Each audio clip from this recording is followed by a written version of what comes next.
From 1939 to 1945, the deadliest conflict in the history of mankind, the Second World War, raged.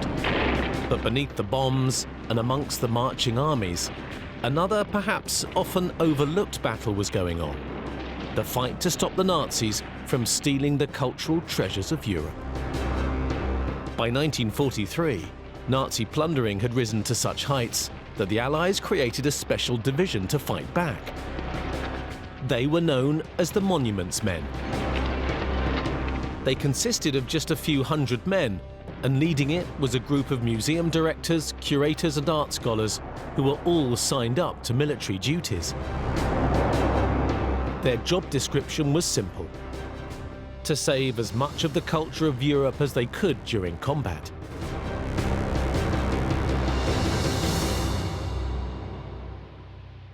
The Nazis were so obsessed to gather Europe's treasures and relics for several reasons. One, national pride. Two, they wanted to demonstrate that they uniquely had ancient Aryan origins and they were worthy of these relics, and only they alone. And third, it was residual wealth to fund their ever-increasing war booty. So the Monuments Men were formed into a platoon and basically put in the front line to get to the artworks and the monuments as quickly as possible to stop them being destroyed by the Nazis or hidden away at the bottom of a lake or an assault mine or whatever. So incredibly brave, very knowledgeable people who did manage to recover a lot of artwork.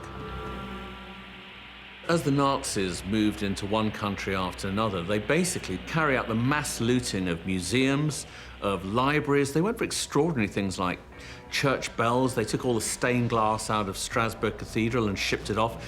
And some of these museums, the Louvre, for example, desperately tried to hide their artworks before the Nazis arrived.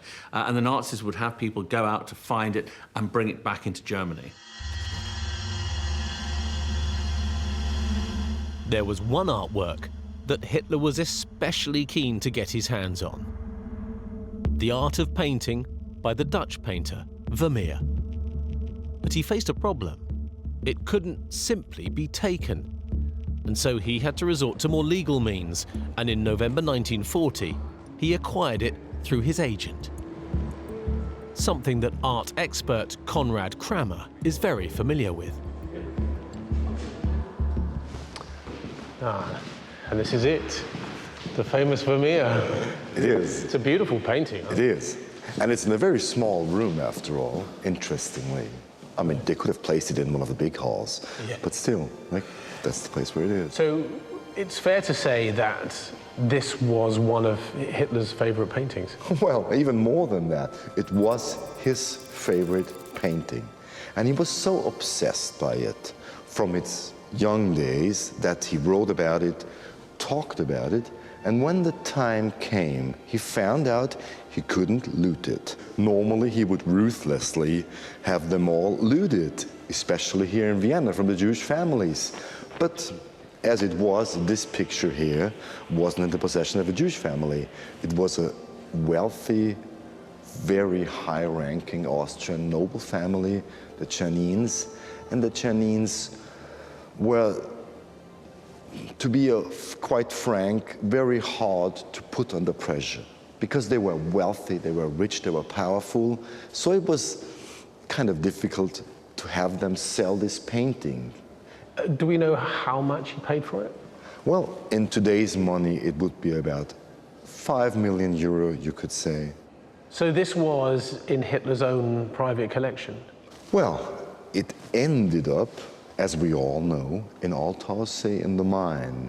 It was planned to go and be one of the most prominent pieces in his Führer Museum. But the Vermeer painting was a notable exception. As the war raged and Hitler's armies swept across Europe, countries like Poland, France and Belgium had their art stolen. The Nazis plundered the galleries and private collections of Europe on an unprecedented scale. And by the end of the war, millions of pieces of art, from paintings to sculptures, were stolen. Some made their way into the private hands of the Nazi leadership, but most of it was destined for Hitler's Führer Museum in Linz. So, of course, the Nazis were taking artworks that had been owned by Jewish people, and clearly the owners had been carted off to concentration camps, so they could simply take that artwork. But also, they went after art they knew was there. After all, a lot of this art was catalogued. They knew it existed, so they would go after that artwork ruthlessly, interrogating people, breaking into museums, breaking into private residences, breaking into private libraries, and ransacking them. The Nazis destroyed a lot. They used flamethrowers to destroy stuff. In other words, if we can't have it, you can't have it back. There is stuff to be found. German soldiers would have stolen stuff. The locals would have probably known where the stuff was in the mines and would have taken stuff as well. Even down to Cornelius Görlitz, they actually found in a suitcase that he got in the hospital a Monet. We have no way of knowing how much is still out there in private collections. We have actually no way of knowing, if we're very honest, whether it was the Nazis who took all of the stuff in the first place, because, you know, as is the way with large armies, they will tend to pick up the odd thing as they move through, and so perhaps the Allies had some of it. The thing is that the records, such as they are, probably aren't all the records, or are selective in what they choose to record. But it's important to appreciate just how successful the monument's men were. During and beyond the war, they tracked, located and returned more than 5 million artistic and cultural items stolen by Hitler and the Nazis. Their role in preserving cultural treasures is without precedent. The story of Nazi art and Nazi loot is by no means over. There's an immense amount that still hasn't yet been recovered, either secreted in places one simply doesn't know where, or still lost in the financial system. It's really difficult to say how much of the Nazi loot, the treasures, the gold, the relics, has been reclaimed and how much of it remains. Now, say it's 50% has been recovered. That means some of the most incredible works of art, some of the most incredible hoards of gold and silver, and some of the arguably, potentially greatest relics of antiquity are lying there in a cave somewhere, sitting in a no longer used rail station, or high up in a mountain somewhere.